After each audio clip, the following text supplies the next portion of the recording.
أعوذ بالله من الشيطان الرجيم. بسم الله الرحمن الرحيم. ومن يقتل مؤمنا متعمدا فجزاؤه جهنم خالدا فيها وغضب الله عليه ولعنه وأعد له عذابا عظيما. سورہ النساء اور قرآن کریم کی تفسیر سمجھنے کے لیے ہماری چینل کو سبسکرائب کریں۔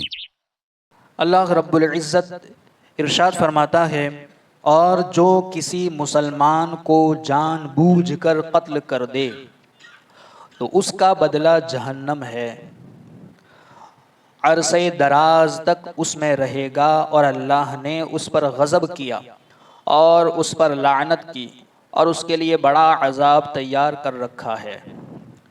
یعنی اس آیت سے پہلے آیت نمبر 92 میں ہم تفصیلاً اس بات کو سمجھ گئے کہ اگر کسی مسلمان نے دوسرے مسلمان کو غلطی سے قتل کر دیا تو پھر اس کے لیے کیا حکم ہے، تو بتایا گیا کہ اسے ایک مسلمان غلام کو آزاد کرنا ہوگا، اور اگر مسلمان جس مقتول کے گھر والے اگر فدیہ معاف نہ کرے تو اسے دیت بھی دینی ہوگی، اور اگر مقتول کا تعلق اس قوم سے ہے جس سے وہ دشمن قوم سے ہے، اگر اس کا تعلق، تو صرف مسلمان غلام آزاد کرنا لازم ہے، دیت دینا لازم نہیں ہے۔ اور دیت کے مسائل بھی ہم سن چکے کہ دیت جو ہے وہ مقتول کے گھر والوں کے لیے ایک مقتول کے ترکہ کی مانند ہے، اس سے وہ سارے مسائل، یعنی کہ اس سے وہ ساری ضرورت ہے، جیسے کہ مقتول اگر قرض دار تھا تو اس کے قرض کو بھی اسی سے ادا کیا جائے، اور جس طریقے سے وراثت کا مال مقتول کا تقسیم ہوتا ہے ویسے ہی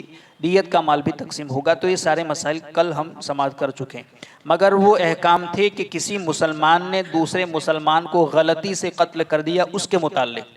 اب یہاں احکام ہے کہ اگر کوئی مسلمان دوسرے مسلمان کو جان بوجھ کر قتل کر دے تو اس کے لیے کیا ہے، تو کہا گیا کہ اس کا بدلہ جہنم ہے، اور عرصے دراز تک اس میں رہے گا، اور اللہ نے اس پر غضب کیا اور اس پر لعنت کی، اور اس کے لیے بڑا عذاب تیار کر رکھا ہے۔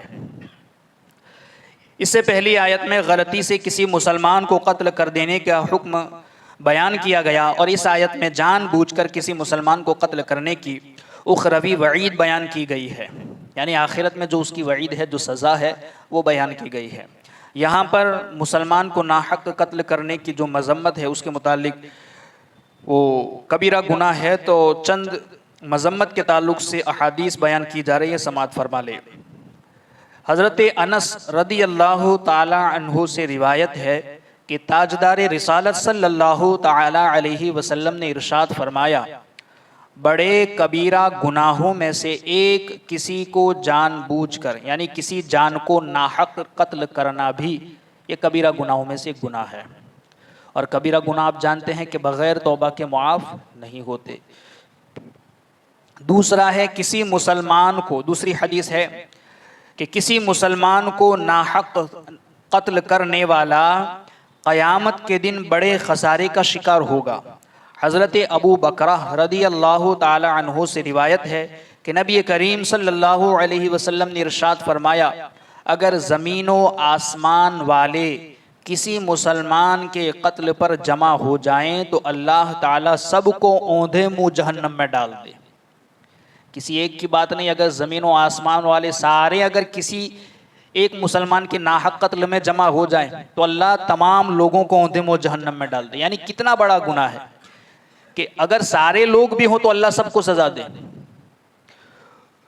حضرت ابو بکرہ رضی اللہ تعالیٰ عنہ سے مروی ہے کہ رسول اکرم صلی اللہ علیہ وسلم نے ارشاد فرمایا، جب دو مسلمان اپنی تلواروں سے لڑیں تو قاتل اور مقتول دونوں جہنم میں جائیں گے، یعنی لڑنے والے دونوں مسلمان ہیں اور دونوں تلوار کے ذریعے لڑیں تو قاتل بھی اور مقتول بھی دونوں جہنم میں جائیں گے۔ راوی فرماتے ہیں کہ میں نے عرض کی کہ مقتول جہنم میں کیوں جائے گا، یعنی روایت کرنے والے حضرت ابو بکر کہتے ہیں کہ میں نے عرض کیا کہ جو مقتول ہے، جس کو قتل کیا گیا ہے، وہ جہنم میں کیوں جائے گا؟ ارشاد فرمایا، اس لیے کہ وہ اپنے ساتھی کو قتل کرنے پر تو مصر تھا، یعنی وہ بھی تو اس کو سامنے والے کو قتل کرنا چاہتا تھا، یہ اور بات ہے کہ سامنے والے نے اس کو قتل کر دیا ہے۔ تو ایک مسلمان کو ناحق قتل کرنا یہ بہت بڑا گناہ ہے، اس سے بچنا۔ آج کل تو خون یعنی کہ ہر چھوٹی بڑی بات میں لوگ ایک دوسرے کے خون کے پیاسے ہو جاتے ہیں، تو اس سے بچنا چاہیے۔ حضرت ابو ہریرہ رضی اللہ تعالیٰ عنہ سے روایت ہے، حضور پر نور صلی اللہ علیہ وسلم نے ارشاد فرمایا، جس نے کسی مومن کے قتل پر ایک حرف جتنی بھی مدد کی، یعنی کسی مومن کے قتل پر کسی کی ایک حرف جتنی بھی مدد کی، تو وہ قیامت کے دن اللہ تعالیٰ کی بارگاہ میں اس حال میں آئے گا کہ اس کی دونوں آنکھوں کے درمیان میں لکھا ہوگا، یہ اللہ عز و جل کی رحمت سے مایوس کر دیا گیا ہے۔ ایک حرف کے برابر اگر کسی نے مومن کے قتل پر کسی کی مدد کی ہوگی۔ اب سوچیں، آج کل تو معاملہ ہمارا یہ ہو گیا ہے کہ ہم ایک دوسرے کو لڑانے پر تلے ہوئے ہیں۔ بات چھوٹی ہو تو بڑا چڑھا کر کے دوسرے کے پاس جا کر بولتے ہیں کہ اس نے تو ایسا ایسا تیرے بارے میں کہا تھا، اور پھر اگر آپ کی ایسی بات کرنے کی وجہ سے خدا نہ خواستہ ان دونوں کے درمیان کوئی ایسا معاملہ پیش آ گیا یا ایک نے دوسرے کو قتل کر دیا، تو آپ بھی اس گناہ میں شریک ہو گئے۔ یہاں تو کہا گیا کہ کسی نے ایک حرف کے برابر بھی مومن کو قتل کرنے میں کسی کی مدد کی، تو وہ قیامت میں ایسے آئے گا کہ اس کی دونوں آنکھوں کے درمیان لکھ دیا گیا ہوگا کہ اللہ کی رحمت سے مایوس ہو گیا ہے۔ وہاں سہارا صرف اللہ کی رحمت کا ہے۔ اگر اللہ کی رحمت ہی سے مایوس ہو جائیں گے تو پھر کہاں جائیں گے؟ افسوس کہ آج کل قتل کرنا بڑا معمولی کام ہو گیا ہے۔ چھوٹی چھوٹی باتوں پر جان سے مار دینا، گنڈا گردی، دہشت گردی، ڈکیتی، خاندانی لڑائی، تعصب والی لڑائیاں عام ہو چکی ہیں۔ مسلمانوں کا خون پانی کی طرح بہایا جاتا ہے۔ گروپ اور جٹھے اور عسکری ونگ بنے ہوئے ہیں جن کا کام ہی قتل و غارت گیری کرنا ہے۔ آج کل تو جھنڈ بنے ہوئے، جھنڈ کے جھنڈ، ایک کو مارنے کے لیے پورا گینگ بنی ہوئی ہے اور خون پانی کی طرح بہایا جاتا ہے۔ اللہ اس سے بچائے۔ مسلمانوں کا باہمی تعلق کیسا ہونا چاہیے؟ یہ تو ہے کہ کسی مسلمان کو ناحق قتل کرنے کی وعیدیں، مگر اللہ کے رسول صلی اللہ تعالی علیہ وسلم نے یہ بھی تو تعلیم دی ہے کہ ایک مسلمان کو اپنے دوسرے مسلمان کے ساتھ کیسا رہنا چاہیے، اس کا تعلق کیسا ہونا چاہیے۔ تو فرمایا گیا، حضرت عبداللہ ابن عمرو رضی اللہ تعالیٰ عنہ سے مروی ہے کہ حضور اقدس صلی اللہ علیہ وسلم نے فرمایا، مسلمان وہ ہے جس کے ہاتھ اور زبان سے دیگر مسلمان محفوظ رہیں۔ صرف ہاتھ سے، صرف تلوار سے، صرف لاٹھی سے نہیں، بلکہ زبان سے بھی دوسرا مسلمان محفوظ رہے، وہ ہے مسلمان، کہ جس کی زبان سے بھی اور ہاتھ سے بھی دوسرا مسلمان محفوظ رہے۔ دوسری حدیث حضرت انس رضی اللہ تعالیٰ عنہ سے روایت ہے کہ اللہ کے رسول صلی اللہ علیہ وسلم نے ارشاد فرمایا، تم میں سے کوئی اس وقت تک مومن نہیں ہو سکتا جب تک اپنے بھائی کے لیے بھی وہی پسند نہ کرے جو اپنے لیے پسند کرتا ہے۔ یہ ساری باتیں آپ پہلے سے بھی جانتے ہیں کہ مسلمان وہی ہے، اس وقت تک کامل مومن نہیں ہو سکتا جب تک کہ وہ جو اپنے لیے پسند کرتا ہے وہ اپنے مومن بھائی کے لیے بھی پسند نہ کرے۔ حضرت ابو ہریرہ رضی اللہ تعالیٰ عنہ سے روایت ہے کہ اللہ کے رسول صلی اللہ علیہ وسلم نے ارشاد فرمایا، مسلمان مسلمان کا بھائی ہے، نہ اس پر ظلم کرے نہ اسے حقیر جانے، تقوی یہاں ہے، اور اپنے سینے کی طرف 3 بار اشارہ فرمایا۔ یعنی سرکار علیہ الصلوۃ والسلام نے کہا کہ مسلمان مسلمان کا بھائی ہے، نہ اس پر ظلم کرے اور نہ اسے حقیر جانے۔ پھر سرکار نے سینے کی طرف اشارہ کر کے فرمایا کہ تقوی یہاں ہے۔ انسان کے لیے یہ برائی کافی ہے کہ اپنے مسلمان بھائی کو وہ حقیر جانے، یعنی انسان کے برے ہونے کے لیے یہی کافی ہے کہ وہ اپنے دوسرے مسلمان کو حقیر سمجھے، حقیر جانے۔ ایک انسان کا برا ہونے کے لیے یہی تصور کافی ہے کہ اگر وہ کسی کو حقیر سمجھتا ہے تو وہ برا ہے۔ اللہ اس سے محفوظ رکھے۔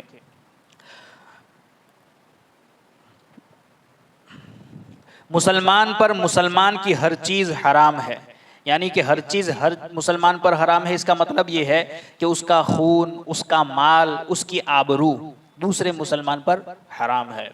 حضرت عبداللہ ابن عباس رضی اللہ تعالیٰ عنہما سے روایت ہے کہ اللہ کے رسول صلی اللہ علیہ وسلم نے ارشاد فرمایا، وہ ہم میں سے نہیں جو ہمارے چھوٹوں پر رحم نہ کرے اور ہمارے بڑوں کی تعظیم نہ کرے اور اچھی باتوں کا حکم نہ دے اور بری باتوں سے منع نہ کرے۔ آپ کے سامنے بھی اگر کوئی بری چیز ہو رہی ہے اور برائی سے آپ نہ روکے تو یہ بھی ایک ایمان کا کمزور حصہ ہے۔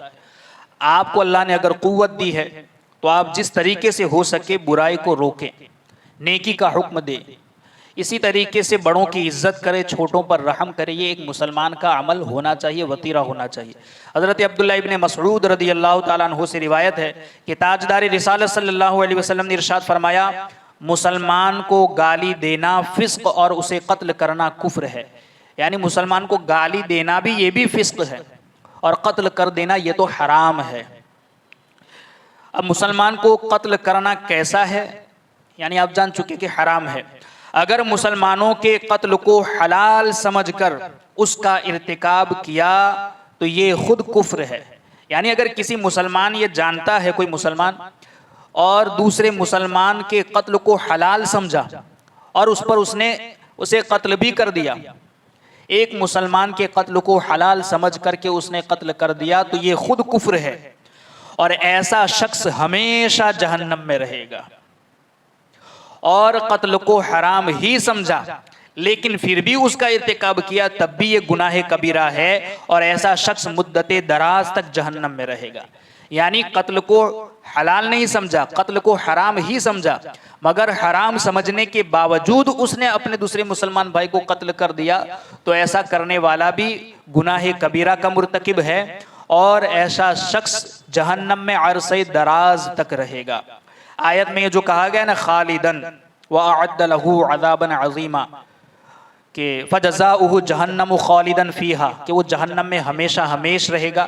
تو خالدن کا ایک مطلب تو ہوتا ہے ہمیشہ، اور ایک مطلب ہوتا ہے عرصہ دراز تک۔ تو جس نے کسی مسلمان کے قتل کو حلال سمجھ کر کے اس کا مرتکب ہوا تو وہ ہمیشہ کے لیے جہنم میں رہے گا، اور کسی نے حرام سمجھا قتل کو مگر اس کے باوجود، حرام سمجھنے کے باوجود اس نے اپنے مسلمان بھائی کو قتل کر دیا تو یہ بھی گناہ کبیرہ کا مرتکب ہوا، مگر یہ عرصہ دراز تک جہنم میں رہے گا۔ اب یہ کب تک رہے گا واللہ تعالی اعلم۔ اللہ رب العزت کہی سنی باتوں پر ہم سب کو عمل کی توفیق عطا فرمائے۔